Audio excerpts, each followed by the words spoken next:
Saya tanya Pak Daud, "Mak, jenengan guyu teng kita?" "Nggih, ya, Mo." "Lalu, apakah orang Katolik juga ikut nyolong kayu?" "Oh iya, ya, Mo." Waduh, cilaka iki. Iyalah, soalnya semua nyolong, ya, Mo. Satu desa nyolong semua. Dan jenengan sedikit, ya, Mo. Aduh, iki piye iki? Lah, waktu itu saya masih ingat apa itu tabernakelnya itu elek banget itu loh. Saya ngomong, "Mbok, tuku tabernakel apa piye?" "Oh, nanti kami buat." Apa yang terjadi? Gawe bener-bener gawe seko hasil kuwi mau. Semua satu desa nyolong semua. Itu polisi hutan ya kalah kok. Polisi hutan wong pira sing ngadepi wong nggawa senjata kabeh. Itu dosa bersama. Lalu orang merasa seolah-olah itu bukan dosa. Maka hati-hati, kita seringkali merasa tidak berdosa, tapi kita sebetulnya melakukan dosa berjamaah.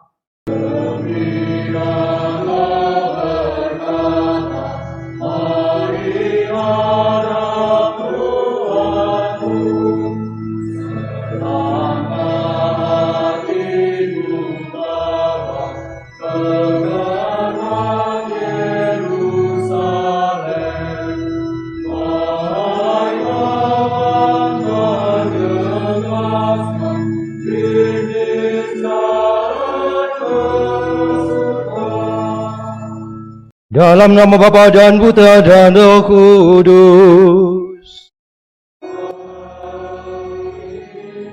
Tuhan bersamamu.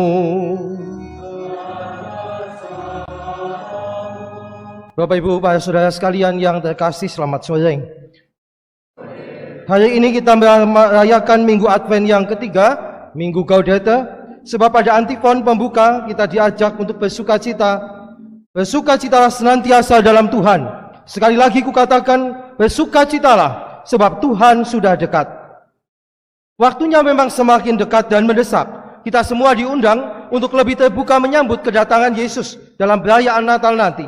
Undangan itu menuntut sikap batin kita yang mengalami sukacita, mengalami kegembiraan, hati yang terbuka untuk menerima kehadiran Allah. Kedatangan Yesus Putra Allah mestinya disambut dengan sukacita, bukan dengan kemuraman, bukan dengan ketakutan, bukan dengan duka cita apalagi. Untuk itu, semua orang perlu mendengarkan ajakan Yohanes Pembaptis agar setiap pribadi membangun pertobatannya sesuai dengan situasi hidupnya masing-masing. Oleh sebab itu, mari kita awali perayaan kita ini dengan menyesali dosa kita. Kita memohon belas kasih pengampunan Tuhan supaya kita semakin layak di hadapannya. Tuhan Yesus Kristus, Engkaulah pembawa sukacita sejati yang dinanti-nantikan umat manusia. Tuhan, kasihanilah kami. Engkaulah pembawa harapan akan kebahagiaan yang didambakan umat manusia. Kristus, kasihanilah kami. Engkaulah pembawa kedamaian hati nurani yang diharapkan oleh umat manusia. Tuhan, kasihanilah kami. Allah yang Maha Kuasa senantiasa mengasihani kita, mengampuni dosa kita dan mengantar kita ke hidup yang kekal. Saudara sekalian yang terkasih, ajakan untuk bersukacita menjadi warna yang paling menonjol dalam Minggu Advent yang ketiga, Minggu Gaudete. Ajakan untuk bersukacita. Minggu ini, Minggu Advent yang ketiga ini, di masa lalu memang menjadi lebih istimewa lagi. Karena masa Advent itu dianggap sama atau disamakan dengan masa pertobatan Prapaskah. Warna ungu itu identik dengan pertobatan. Kalau Minggu Prapaskah yang keempat, Minggu Laetaya itu, Minggu kegembiraan, maka pada Minggu ketiga Advent adalah Minggu sukacita. Lilin Advent maupun warna liturgi sebetulnya memang warna liturginya merah muda. Memang tidak semuanya menyediakan karena mungkin juga eman-eman setahun hanya dipakai 2 kali masalahnya. Demikian juga warna liturgi ungunya Advent dengan ungunya Prapaskah itu sebetulnya beda. Tapi demi penghematan lalu yang penting ungu gitu saja sudahlah. Bunganya sih malah benar ini. Ada ungunya Advent itu yang ini sebetulnya yang lebih muda. Sekali lagi ini mengajak kita melihat bahwa di dalam situasi Advent, situasi yang pasti juga ada nuansa pertobatannya, kita diajak untuk melihat lebih jauh bahwa Natal itu sudah semakin dekat. Warna Natal, warna liturgi Natal adalah putih. Maka ketika ungu dicampurkan dengan putih, maka yang muncul adalah merah muda. Itulah yang menyebabkan Minggu ketiga Advent ini masih dalam masa Advent, tapi sudah diajak menatap ke depan untuk melihat apa yang disebut dengan sukacita. Nah, kita bisa bertanya-tanya lebih jauh lagi, mengapa kita mesti bersukacita? Bacaan pertama itu menggambarkan dengan begitu jelas. Bersorak-soraklah hai putri Sion, bergembiralah hai Israel. Maka kalau ada lagu Putri Sion, nah itu identik dengan Minggu Advent ketiga dinyanyikan apa ya monggo? Oh tidak malahan. Itu minggu Advent ketiga sebetulnya. Ajakan pada anak-anak putri Sion atau perempuan-perempuan Israel untuk mengalami sukacita. Karena apa? Melihat bahwa keselamatan sudah semakin dekat. Tetapi Nabi Sefanya itu juga mengatakan, alasan kenapa mesti bersukacita. Tuhan telah membatalkan hukuman yang dijatuhkan atasmu. Jadi kesalahan dosa manusia yang mestinya membawa hukuman yang mengakibatkan manusia dihukum, tapi karena kebaikan Tuhan, hukuman itu dihapus diganti dengan pengampunan. Maka mestinya kita bersukacita. Itu kan sama seperti penjahat dijatuhi hukuman mati, nggak jadi dihukum mati, diubah sedikit saja sudah, seumur hidup itu bisa kepenak gitu kan. Ini juga pengalaman sukacita karena hukuman diubah menjadi sebuah pengampunan. Lebih jauh lagi, hukuman atas dosa itu kan kebinasaan, mati, maut. Tetapi karena hukumannya saja dihapuskan, diganti dengan pengampunan, maka maut kebinasaan itu juga diubah menjadi kehidupan. Maka bersukacitalah. Nabi Sefanya mengatakan itu.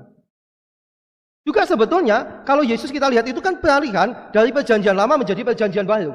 Allah yang muncul, yang ditampilkan dalam perjanjian lama adalah Allah sebagai hakim. Hakim yang tegas, yang kejam, yang suka menghukum. Tetapi gambaran tentang Allah yang hakim, yang kejam ini oleh Yesus diubah menjadi Allah sebagai Allah adalah Bapa yang baik hati.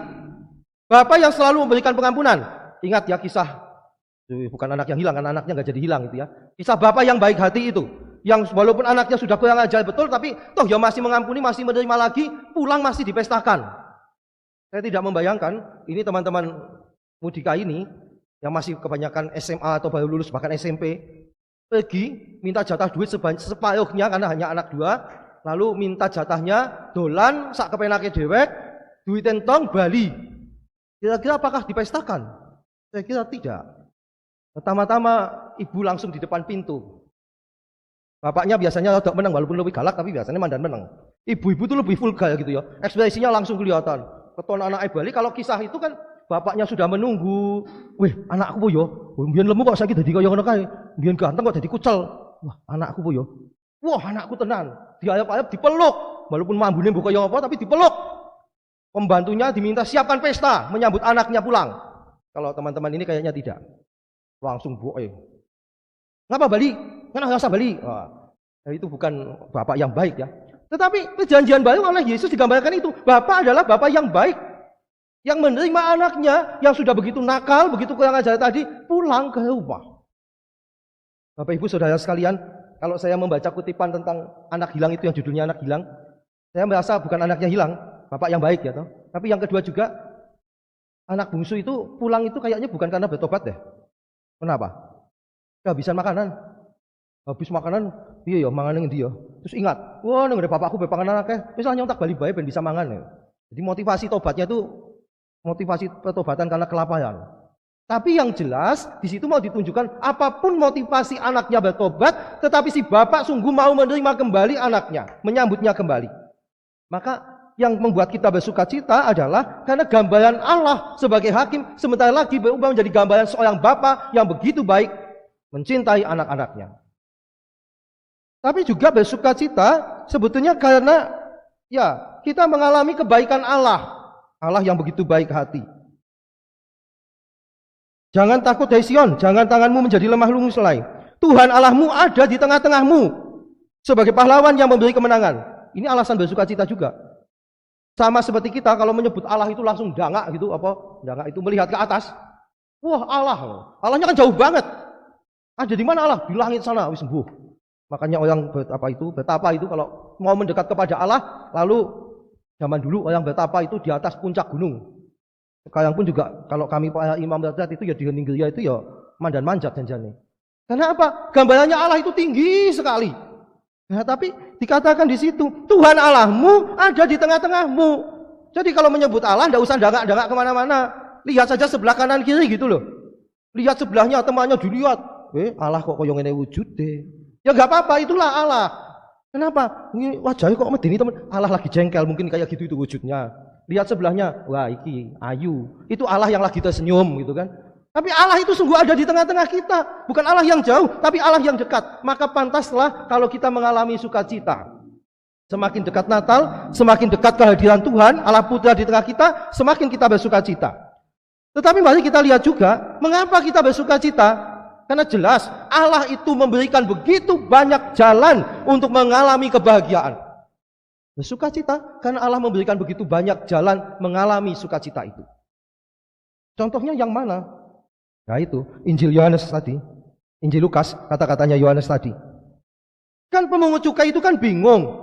Katanya, jangan lupa, yang diwatakan Yohanes Pembaptis adalah ajakan bertobat. Baptisan yang diberikan Yohanes Pembaptis adalah baptis tanda pertobatan, baptisan proselit. Yang dibaptis adalah mereka yang bertobat. Lah, lalu muncul persoalan, para pemungut cukai yang datang pertama ke situ itu ada pemungut cukainya.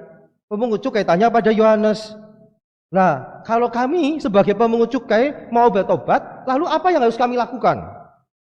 Lah, yang lain ada prajurit juga datang. Lah, kalau kami sebagai prajurit, lalu bagaimana? Yang lain lagi yang bukan prajurit, bukan pemungut cukai, yang kebanyakan mereka tanya, kalau kami harus bertobat, apa yang mesti kami lakukan?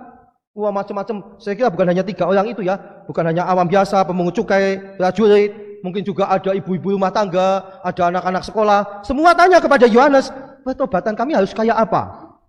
Lihat Bapak Ibu Saudara sekalian, begitu banyak jalan dibuka bagi kita, tadi saya katakan, maka kita mesti bersukacita. Yohanes menjawab, bukan disamaratakan, yo bertobat itu harus semua kayak gini. Enggak. Yohanes menunjukkan jalan pertobatan sesuai dengan situasi dan kondisi masing-masing. Kepada mereka yang pertama tanya, Yohanes gampang, ya kalau kamu bertobat itu ya, kalau kamu punya baju 2, ada orang tidak punya baju, kasih 1 ke sana. Kamu punya makanan, ada orang nggak makan, ya kamu kasih makan ke sana. Bagikan apa yang kamu punya. Lalu tukang pajak tanya, pemungut cukai, nah kalau kami bagaimana tadi? Udah, kamu itu ya nagih sesuai yang harus ditagih, jangan lebih. Tapi juga jangan, ini kamu harusnya bayarnya 1 M, kau ingat aku 500, kau bayarnya 100 wae. Tentu bukan itu juga. Itu ditunjukkan oleh Yohanes Pembaptis kepada pemungut cukai. Tadi prajurit yang tanya, lah pertobatan kami bagaimana Yohanes? Jawabannya Yohanes, kamu jadi prajurit itu ya jangan merampas, jangan memberas, cukupkan dengan gajimu. Jangan melakukan pungli gitu loh. Zaman sekarang Jokowi mengatakan jangan pungli, lah itu Yohanes juga udah ngomong begitu. Lalu anak sekolah tanya, kalau kami bertobat bagaimana? Ojo nyontek, nek wayai sekolah, ya melek, ojo tinggal ngantuk. Itu pertobatan yang nyata kok. Kan biasa nanti kalau pengakuan dosa sekarang online itu ya, dosa umum mungkin. Saya itu selalu menanti-nantikan anak sekolah ngaku apa?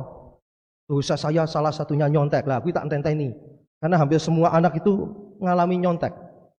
Apalagi online. Ini bukan nyontek lagi sebetulnya. Buka buku betul-betul, open book. Opennya di mana? Di bawah sana. Toh guyone lan deleng iki. Nah, pertobatan itu menjadi nyata. Apa yang dialami, apa yang dilakukan, itulah yang menjadi bahan pertobatan. Bapak Ibu dan para saudara sekalian yang terkasih, Yohanes menekankan pertobatan. Kenapa? Karena dia tahu kita semua itu tidak ada yang sama sekali luput dari dosa. Saya seringkali mengatakan ketika ada kesalahan, orang ditegur lalu mengatakan, ya Allah, kita ini kan manusia, tempatnya salah dan dosa. Nek salah dielinge ngono. Tapi nek kon ngaku dosa piye? Landalah kapan-kapan saja. Jadi ngakune wong slepet tempatnya salah dan dosa. Kon ngaku dosa wegah. Inilah kita diajak melihat pengalaman hidup kita, menjadikan itu bahan pertobatan kita. Kayaknya saya pernah cerita juga di sini. Ada ibu-ibu sudah sepuh tinggal sendirian di rumah. Waktu pengakuan dosa, ibu tadi bingung. Mau dosa pundi nggih? Bagaimana ya? Dosa saya apa ya? Saya bingung ya, Wong saya di rumah sendirian. Mau jengkel pada siapa? Enggak ada siapa-siapa. Mau apa lagi? Enggak ada siapa-siapa. Lalu dosa saya apa? Oh, saya mengatakan nggih ngapunten nggih, Bu. Ya maaf ya, Bu. Merasa tidak berdosa itu sudah dosa juga loh sebetulnya. Karena sombong, saya tidak berdosa kok. Tidak perlu ngaku dosa. Itu kesombongan, itu sudah dosa. Sekarang ini semakin banyak lagi dosa yang tidak terasa sebagai dosa. Yohanes pun mungkin kalau ditanya sekarang bingung. Dosa apa itu? Dosa diam. Karena semboyannya diam itu emas.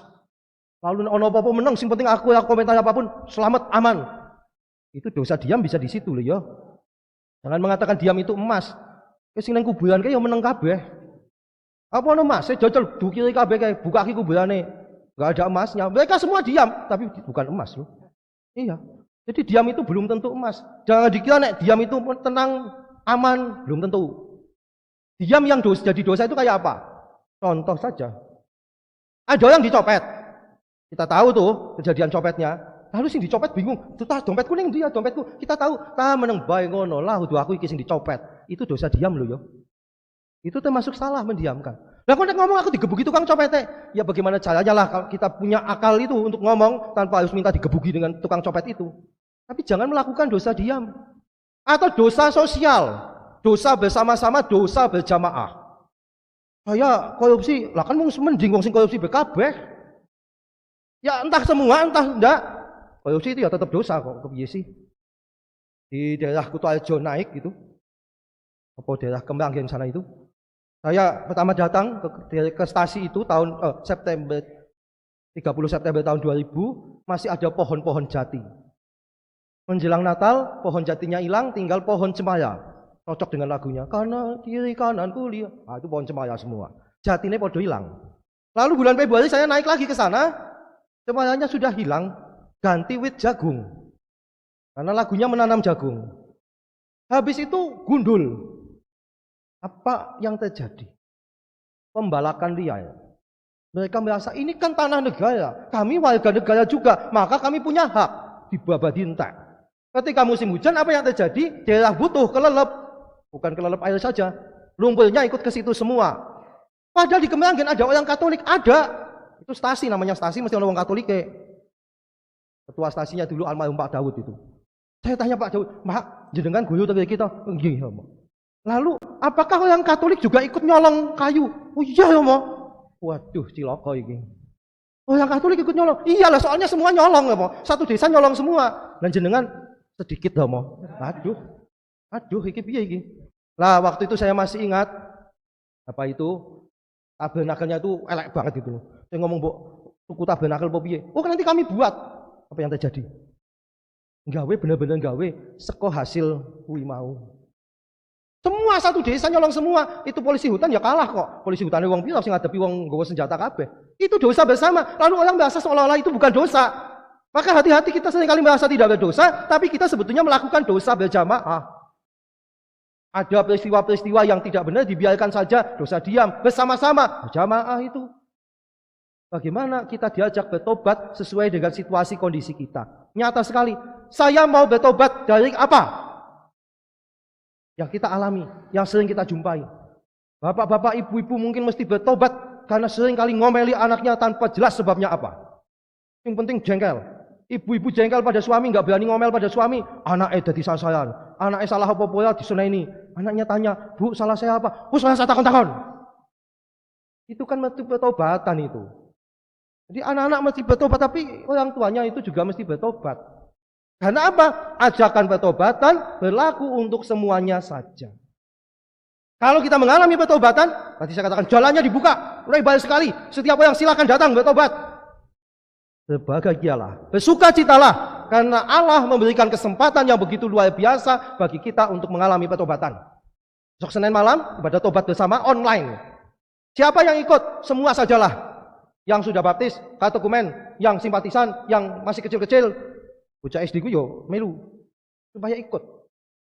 Bukan hanya ibadah tobat. Nanti yang sudah dibaptis, yang sudah komuni pertama, Selasanya datanglah berbondong-bondong untuk pengakuan dosa di gereja. Nanti akan dibacakan jadwalnya. Anak SD jam 8 itu sampai setengah 10, SMP setengah 10 sampai jam 11, setengah 11, SMA, SMK jam 11 sampai jam 12 dari Selasa itu. Lalu yang di luar itu ikutlah yang umum jam 4 sampai jam 7. Nanti ada 4 atau 5 romo akan buka praktek selama 3 jam, masuk ngaku dosa, diabsolusi, keluar penitensi Bali kono. Sudah dibuka kesempatan begitu luar biasa. Supaya kita mengalami sukacita itu. Maka Bapak Ibu para saudara sekalian yang terkasih, bagiku perayaan Minggu Advent yang ketiga, Minggu Sukacita, mesti kita sambut sungguh-sungguh dengan sukacita. Anda berdosa, tetap bersukacita. Bukan karena dosanya, tapi karena Allah kasih kesempatan untuk bertobat. Maka bersukacitalah. Tapi ya ojo gawe dosa maning. Wah, Tuhan maha baik, gawe dosa. Kamu tahu itu dosa? Tahu ya, tapi Tuhan itu maha pengampun. Oh, lah kok malah koyo ngono. Kepengampunan maha pengampunan Tuhan jangan disalahgunakan. Kalau sempat ngaku dosa coba. Bareng gawe dosa, nanti kan gampang ngaku dosa. Belum ngaku dosa ketabrak mobil mati. Kan nggak sempat bersukacita lagi kalau kayak gitu. Maka bagaimana sukacita yang ditawarkan Allah, kita manfaatkan sebaik-baiknya, kita syukuri dan kita jalani dengan sungguh-sungguh. Bukan malah gampang, bukan malah menganggap enteng kebaikan-kebaikan Tuhan. Sukacita mesti kita alami karena di sanalah inti kehidupan kita. Setiap orang hidup ingin sukacita. Kadang sukacita sudah ditawarkan. Nih, mau nggak? Kalau memang mau, silahkan ambil. Kalau tidak, itu pilihan kita masing-masing. Tapi sebagai orang beriman, mestinya kita memilih mengalami sukacita dari Allah. Amin. Lakukanlah ini sebagai kenangan akan daku.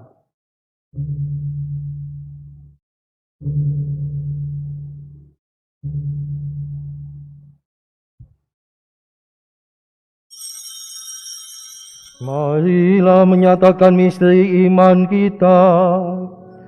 Wafat-Mu Tuhan kami watakan, kebangkitan-Mu kami muliakan, hingga Engkau datang. Bapak Ibu Saudara sekalian, pendalaman iman Advent tinggal satu kali. Pendalaman iman keempat atau yang terakhir berkaitan dengan gerak sinode, baik sinode keuskupan kita maupun juga sinode para uskup di Roma. Maka silakan bergabung dalam pendalaman iman tersebut. Yang kedua, seminari tinggi tahun pengolahan panggilan di Tahun Rohani Santo Agustinus Tegal milik Keuskupan Purwokerto membuka pendaftaran untuk calon seminarisnya untuk tahun ajaran 2022-2023 bagi anak muda laki-laki. Jadi yang perempuan tidak usah kepingin. Untuk laki-laki, karena ini yang masuk ke situ yang kepingin menjadi imam diocesan.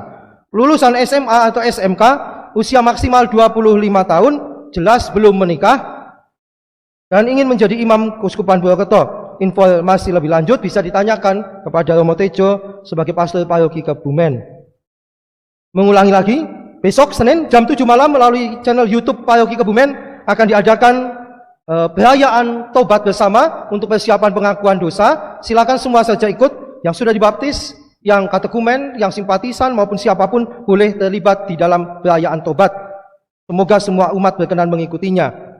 Kemudian Selasanya tanggal 14 di gereja paroki ada kesempatan pengakuan dosa. Tadi untuk anak SD jam 8 sampai jam setengah 10, untuk SMP setengah 10 sampai setengah 11, untuk SMA SMK jam 11 sampai dengan jam 12 siang. Untuk Bapak Ibu yang lainnya juga di gereja mulai jam 4 sampai jam 7. Tetapi jangan nunggu pas mepet-mepet, nanti malah menjadi lama karena antriannya semakin panjang. Kalau tidak ada antrian malah cepat. Ini beberapa catatan, silakan diperhatikan. Teman-teman yang lain diajak untuk pengakuan dosa supaya mengalami sukacita Natal. Kemudian akan diadakan Oktaduum atau pemenungan dan doa selama 8 hari berturutan mulai tanggal 17 sampai dengan 24 Desember mendatang. Untuk itu, misa harian Jumat yang biasanya diadakan petang jam 6 dipindah jam setengah 6 pagi. Jadi 17 itu setengah 6, Sabtu tanggal 18 itu juga setengah 6 pagi di gereja, bukan di susteran tapi di gereja tanggal 18. Tanggal 19-nya hari Minggu digabung dengan misa yang jam 7 pagi. Kemudian 20, 21, 22, 23, 24 kembali di misa jam setengah 6 pagi. Ini doa dan renungan 8 hari berturutan. Mari kita juga meluangkan waktu untuk mengikuti ini sebagai bentuk persiapan kita menyambut Natal. Akhirnya terima kasih atas kebersamaan dan doa-doa kita. Baiklah kita bersukacita untuk memohon dan menerima berkat Tuhan. Tuhan bersamamu.